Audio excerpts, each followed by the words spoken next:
Everyone misquotes Stoicism. Here's what it actually says about suffering. And I mean everyone. The gym bros posting Marcus Aurelius quotes over sunrise photos. The productivity influencers telling you to control what you can control. The LinkedIn thought leaders reminding you that it's not what happens to you, but how you respond. They're not wrong exactly, but they are dangerously, consequentially incomplete. And because they're incomplete, millions of people, maybe you, have picked up Stoicism thinking it was a manual for feeling less, thinking it was a philosophy of suppression, thinking the whole point was to become a human wall, unmoved, unaffected, untouchable. And then they wonder why they're still anxious. They wonder why, despite all the quotes on their phone wallpaper and all the journaling and all the "I don't control this, so I won't react" mantras, the anxiety is still there. Still loud, still running their decisions at 2 a.m. when the world is quiet and the mind refuses to be. Here's what I'm going to tell you today that nobody else will say out loud. The internet version of Stoicism isn't just incomplete. It is the opposite of what the actual Stoics taught. And adopting the wrong version, the suppression version, the emotional shutdown version, the real men don't feel things version, doesn't reduce anxiety. It manufactures it. Stay with me, because in the next several minutes, I'm going to dismantle everything you think you know about Stoic philosophy, rebuild it from the ground up with what the ancient texts actually say, and hand you a framework for emotional mastery that is nothing like what's being sold to you, and everything like what actually works. Let's start with a question. Have you ever tried to not think about something? Classic experiment. Don't think about a white bear. Whatever you do, do not picture a white bear. What just happened? You thought about a white bear immediately, completely, and probably in more vivid detail than you've thought about bears in months. This is called the ironic process theory, and it was confirmed by Harvard psychologist Daniel Wegner in the 1980s. The harder you try to suppress a thought, the more cognitive resources your brain dedicates to monitoring for that thought, which means it surfaces more often, not less. This is the engine underneath chronic anxiety, not weakness, not a character flaw, not a lack of discipline. The sincere, effortful attempt to not feel what you're feeling. Now here's where it gets important. The version of Stoicism that dominates the internet tells you, explicitly or implicitly, to suppress, to detach, to not let things affect you, to observe your emotions from a distance and then dismiss them as not in your control. People hear this and they think, perfect. I've been too emotional. I need to feel less. Stoicism will fix that. So they start suppressing. They feel grief and they push it down. They feel fear and they reframe it away. They feel longing and they tell themselves it's irrational, it's external, it's not worth engaging. And 6 months later, they have lower emotional intelligence, higher background anxiety, more frequent emotional explosions in unrelated contexts, and zero understanding of why the philosophy didn't work. It didn't work because that's not the philosophy. That's a caricature of it, a flattening, a game of telephone that started with the actual words of Marcus Aurelius and Epictetus and ended with a motivational poster. The real philosophy is something far more sophisticated, far more compassionate, and this is the part that will surprise you, far more demanding. Because the actual Stoic approach to suffering doesn't ask you to feel less. It asks you to feel more clearly, more honestly, more precisely. And then, from that clarity, to act. Let me give you 3 quotes. real ones. In context. Quote 1, Epictetus. Men are disturbed not by the things which happen, but by the opinions about the things. This is the one you've seen. This is the one on the posters. And the internet reads it as, your feelings are just opinions. They're not real. Choose better opinions. But that's not what Epictetus meant. Epictetus was a former slave. He had been tortured. His master once broke his leg deliberately, twisting it slowly while Epictetus calmly said, "You will break it." And when the leg broke, Epictetus simply said, "Did I not tell you that you would break it?" This is not a man who is telling you your pain isn't real. This is a man who had been tested at the absolute limits of human endurance and had discovered something. Not that pain doesn't exist, but that meaning is separable from sensation. The sensation of a broken leg is real. The opinion that a broken leg means your life is over, that you are ruined, that you are less than, that you cannot still choose who you are in this moment. That opinion is constructed, and it can be examined. That's what Epictetus was saying. Not feel nothing, but examine what you're adding to what is real. Quote 2, Seneca. We suffer more in imagination than in reality. Again, misread constantly as, your anxiety isn't real, stop catastrophizing. But Seneca was not dismissing suffering. Seneca himself wrote one of the most emotionally raw documents in ancient literature, his letters to Lucilius, where he describes grief, loneliness, the fear of death, the weight of regret, with an honesty that would make most modern writers flinch. What Seneca was pointing to was something precise. The gap between the event and the story your mind tells about the event. The event, your boss spoke sharply to you in a meeting. The story, he hates you. You're going to be fired. You'll lose your income. Your family will suffer. You are fundamentally inadequate. The event is a sentence. The story is a novel. And it's the novel, not the sentence, that keeps you awake. Seneca was asking you to notice the novel, not to delete it, not to pretend it's not there, but to hold it up to the light and ask, how much of this is what happened, and how much of this is what I added? That question, asked honestly, is one of the most anxiety-reducing things a human being can do. Quote 3, Marcus Aurelius. The impediment to action advances action. What stands in the way becomes the way. Most people read this as a motivational slogan about pushing through obstacles. But Marcus wrote this in the middle of a plague that killed 5 million people. He wrote it while managing a war he didn't start, with generals he didn't fully trust, leading soldiers who were dying of disease faster than of battle. He wasn't writing a motivational poster. He was writing a survival manual for a man, himself, who was drowning. And what he meant was not, obstacles are secretly easy. He meant, the thing that is blocking your forward motion is itself the material from which your forward motion is made. The suffering is the curriculum. There is no path around it. There is only the path through.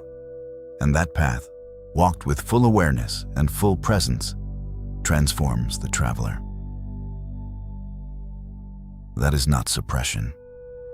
That is not detachment.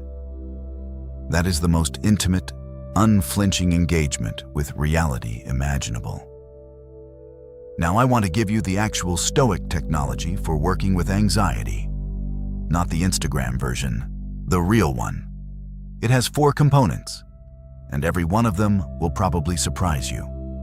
Component 1, full acknowledgement. The first move in the real Stoic practice is not suppression. It is acknowledgement so complete, so thorough, so unsparing, that the emotion has nowhere to hide. The Stoics had a specific term for this: fantasia, the impression, the raw, unfiltered arrival of an experience before the mind has processed it. Before you judge the emotion, before you decide what to do with it, before you reach for a reframe, you let it land. You let it be exactly what it is. If it's fear, you feel the fear. Where is it in your body? Is it in your chest, your throat, your stomach? How big is it? What texture does it have? Is it sharp or diffuse? Is it old or new? You are not wallowing. You are surveying. There's a crucial difference. Wallowing is repeating the story about the emotion endlessly, without gaining any new information. I'm so anxious. I'm so anxious. I can't handle this. I'm so anxious. Surveying is moving toward the emotion with curiosity, like a scientist examining a specimen. This is fear. It lives in my chest. It arrived when I received that email. It feels similar to the fear I felt before my father's diagnosis. It is telling me that something I love is at risk. That second process, that precise, curious, honest engagement, is what the Stoics called seeing the fantasia clearly. And it is the foundation of everything that follows. Because you cannot work with what you cannot see, and you cannot see what you've been trained to immediately suppress. Component 2, the dichotomy of control. The real version. Yes, this is the famous one. The one you've heard 100 times. But let me give it to you the way Epictetus actually presented it. Because the real version is nothing like the life hack version. Epictetus opened the Enchiridion, his primary work, with these words: "Some things are in our control and others not. Things in our control are opinion, pursuit, desire, aversion, and, in a word, whatever are our own actions. Things not in our control are body, reputation, command, and in one word, whatever are not our own actions." The internet takes this and produces, "Don't worry about what you can't control." Full stop. That's the whole lesson, apparently. But Epictetus spent the next 200 pages explaining exactly how to engage with the things you can't control, which is not by ignoring them. The real practice is this: when anxiety arrives, when something threatens you, you do not simply decide not to care about it. You run it through a precise filter. You ask, what, specifically, can I influence here? Not, is this in my control? Which is often answered with a dismissive no that leads straight back to suppression. But, what is the smallest, most real action I can take in the direction of what I value? Notice the difference. The first question draws a hard line and leaves you passive on the wrong side of it. The second question is a compass. It finds the 1 degree of real agency in a situation that feels completely out of your hands, and it points you toward it. Anxious about your health? You can't control the diagnosis. You can control whether you make the appointment, whether you tell someone you love, whether you move your body today. Anxious about your relationship? You can't control how another person feels. You can control whether you say the honest thing, whether you show up, whether you do the work. Anxious about your career? You can't control the economy, your company's decisions, the market. You can control what you build today, what you learn today, what you offer today. The real Stoic dichotomy of control is not a philosophy of passivity. It is a razor, and it cuts away everything that is fear without purpose, leaving only the one thing you can actually do. Do that thing, and the anxiety transforms from paralysis into motion. Component 3, the reframe that actually works. Here's where the Stoic practice diverges most sharply from the internet version. and from most modern therapeutic approaches too. Most anxiety management tells you to challenge the negative thought, to ask, is this thought realistic? What's the evidence? Am I catastrophizing? This helps. It is genuinely useful. I'm not dismissing it. But the Stoics had something more powerful. They called it amor fati, the love of fate. And it was not a passive acceptance. It was an active embrace. Let me show you what this looks like in practice. Most people, when something hard happens, move through a sequence that looks like this. Denial to resistance to reluctant acceptance to moving on. And they suffer at every stage, because every stage is characterized by a relationship to the event that is fundamentally adversarial. The event is the enemy. The feeling is the enemy. The situation is the enemy. The Stoic sequence is different. It looks like this. Full acknowledgement to examination, to reorientation, to engagement. The key move, the one that changes everything, is reorientation. Reorientation doesn't ask, how do I make this feel less bad? It asks, what is this situation asking of me that nothing else could?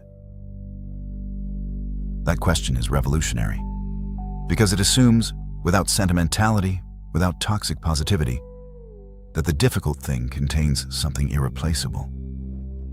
Not that it's secretly good, not that you should be grateful it happened, but that it is here. It is real, and it is the specific material from which your specific growth must be built. There is no generic version of your life. There is only this life, with these exact circumstances, and the person you become in response to them is the only version of you that will ever exist. The Stoic who has genuinely internalized this doesn't become numb to pain. They become oriented toward it differently.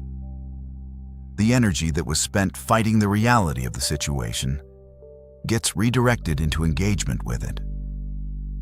And that reorientation, that fundamental shift in relationship to what is, produces a quality of steadiness that no amount of positive thinking or suppression can manufacture. Component 4. The daily practice of voluntary discomfort. This is the one that will lose the people who were looking for comfort.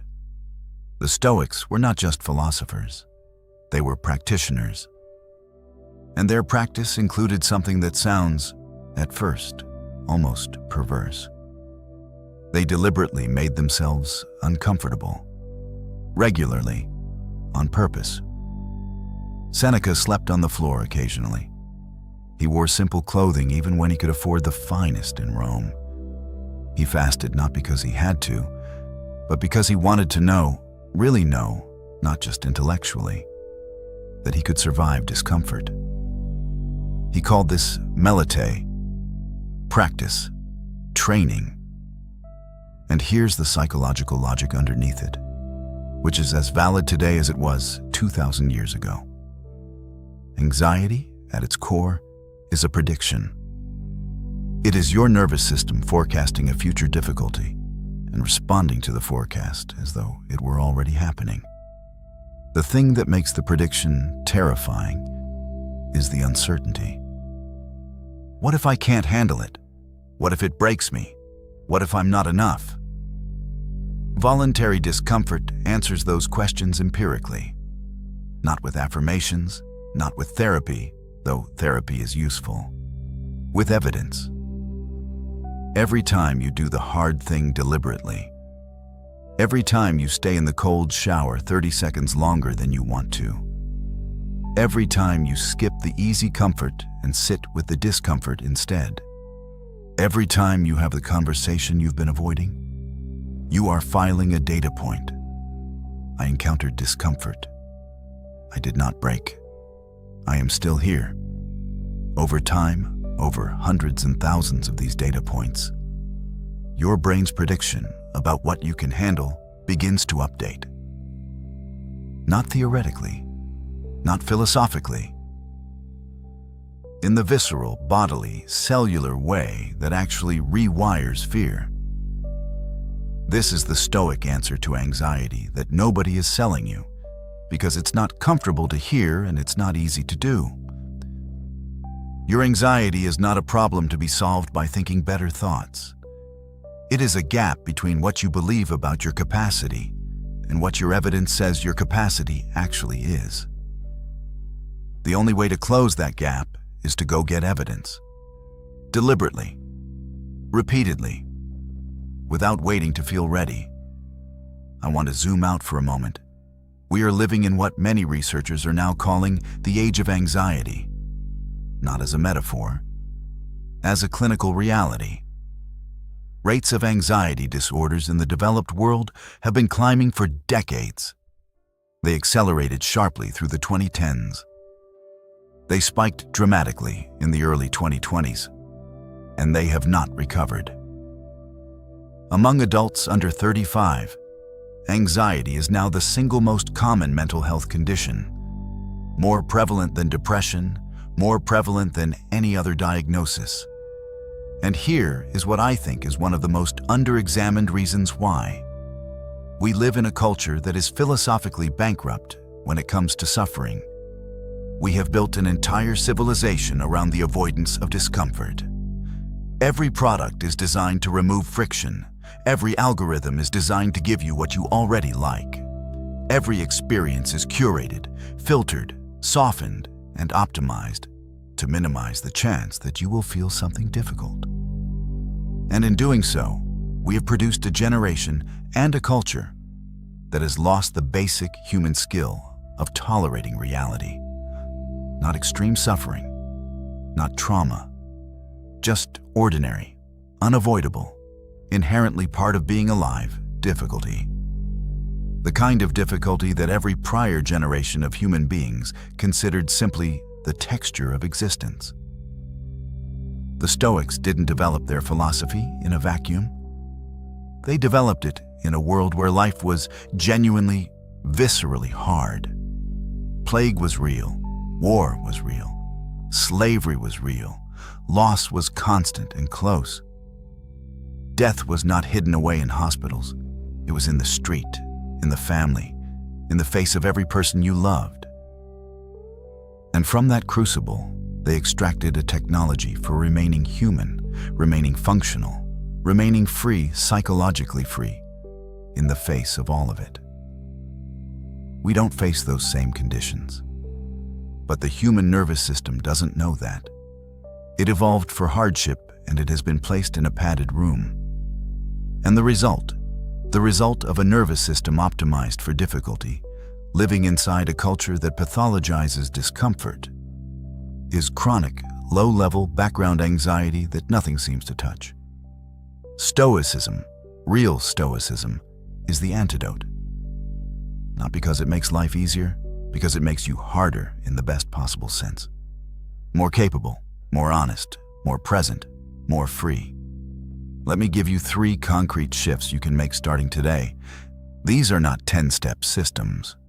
They are not morning routines. They are philosophical shifts. Changes in the fundamental orientation you bring to your experience. If you actually make these shifts, if they actually land, not just intellectually, but in the body, in the practice of your daily life, you will feel different within 30 days. Not free of anxiety, not invulnerable, not numb. Different. In the way that a person is different when they stop fighting their own existence and start engaging with it. Shift 1. From avoidance to inquiry. The next time anxiety rises, don't manage it. Don't suppress it. Don't distract from it. Curious about it. Ask, what is this fear actually about? Not the surface fear, not, I'm scared of the presentation. The thing underneath. I'm scared of being seen as inadequate. Because if I'm seen as inadequate, I will be rejected. And if I am rejected, I will be alone. Follow the thread all the way down. Most anxiety lives in the shallow water, at the surface level of the obvious fear. When you follow it to its root, two things happen. First, you usually discover that the root fear is much older than the current situation. It's not really about the presentation. It's about something you decided about yourself at 10 years old, or 16, or 22. Second, once you can see the root, you can examine it. And most root fears, when held up to the honest light of an adult mind, reveal themselves to be beliefs formed by a much younger, much less resourced version of you. Beliefs that are no longer true, if they ever were. That examination, that inquiry, is more powerful than any reframe or coping strategy.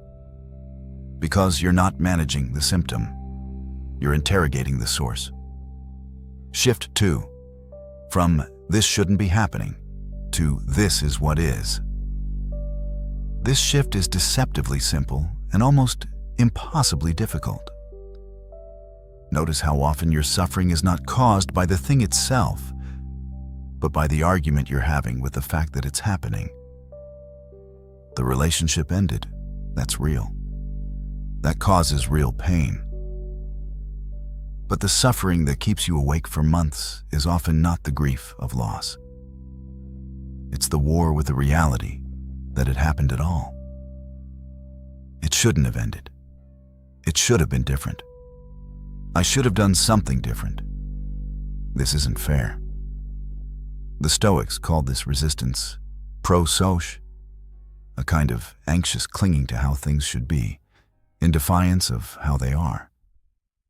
And they were ruthlessly clear about its cost. Every unit of energy you spend fighting reality is a unit of energy you cannot spend engaging with it. The shift is not to stop caring, not to become indifferent, not to pretend the loss doesn't hurt. The shift is to locate the one sentence that is simply, undeniably, inarguably true. This is what happened. This is what is. And from that one true sentence, from that solid ground, begin. Shift 3. From information to formation.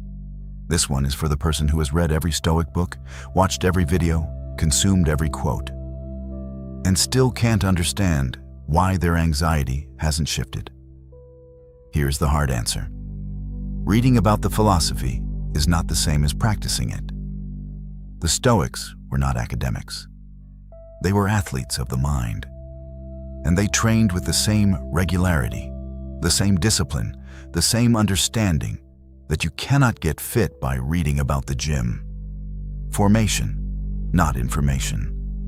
Every piece of content you consume about Stoicism, about mindset, about anxiety, about growth, it has zero value until it meets a moment of real resistance in your real life.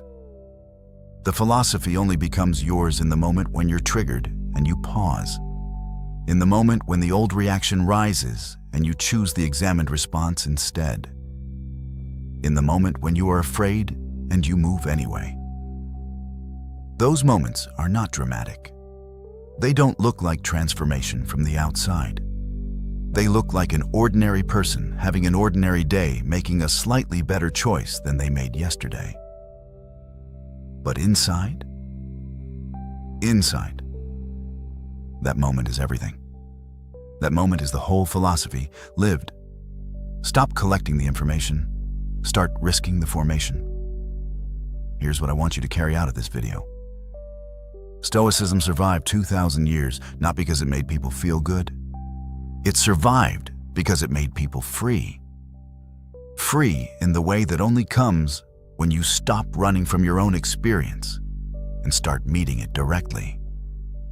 When you stop outsourcing your steadiness to circumstances, to whether things go well, to whether people approve of you, to whether the future cooperates, and start building it from the inside out. That freedom is available to you. Not through suppression, not through detachment, not through the vague admonition to control what you can control, and then hoping the anxiety somehow gets the memo. Through practice, through honesty, through the daily, unglamorous, profoundly courageous work of meeting your own mind in the dark and refusing to let it run you. The Stoics weren't advertising a feeling. They were describing a capacity. The capacity to remain fully human, fully feeling, fully present, fully engaged, in the face of everything the world can throw at you. And to do it not because you've gone numb, but because you've gone deep. That is what Stoicism is. Not a quote on a poster. A way of being in the world that costs something and gives back everything. The anxiety you've been carrying? It doesn't need to be managed. It needs to be met, and now you know how. I need you to do something before you leave. Drop a comment below with this. Which of the 3 shifts hit you the hardest? Avoidance to inquiry, this shouldn't be happening, to this is what is, or information to formation? 1 sentence. No essay required, just the honest answer. Because the comment you leave is the first act of formation, not information. You're not just watching anymore. You're engaging. You're making it real. If this video gave you something, if it cracked something open, hit subscribe. Because this channel exists for exactly the person who watched this to the end. The person who is done with surface-level self-improvement and is ready for the work that actually changes things. And if you want to go deeper, if you want the complete Stoic framework for building what I call the inner citadel, the unshakable core that anxiety cannot reach, that video is right here. Watch it, apply it. Come back and tell me what shifted. The philosophy is waiting. And so, it turns out, are you?